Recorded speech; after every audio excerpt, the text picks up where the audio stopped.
ร่อยมากเลยกินต้องจาน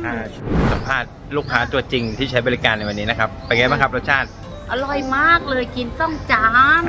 ชอบเมนูไหนครับวันนี้ ทุกเมนู ทุกเมนูเลยนะครับกินทุกเมนูเลย นี่ เนี่ยปลาร้า ป้าอร่อยไหมครับ อร่อยจ้าทุกเมนูเลย โอเคครับขอบคุณครับ และที่เห็นอยู่นี้นะครับก็คือบุฟเฟ่ต์นอกสถานที่นะครับวันนี้ได้รับความไว้วางใจจากคุณมาร์คนะครับคุณมาร์คโทรมาคุยกับผมโดยตรงครับบอกว่า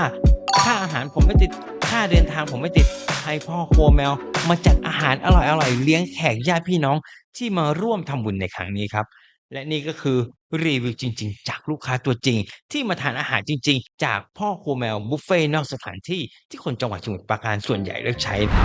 จัดเลี้ยงนอกสถานที่ที่คนจังหวัดสมุทรปราการส่วนใหญ่เลือกใช้ต้องพ่อครัวแมวถ้าให้ดีเซฟหรือแชร์วิดีโอนี้เอาไว้ครับแล้วจะได้มีข้อมูลไว้ติดต่อกันครับ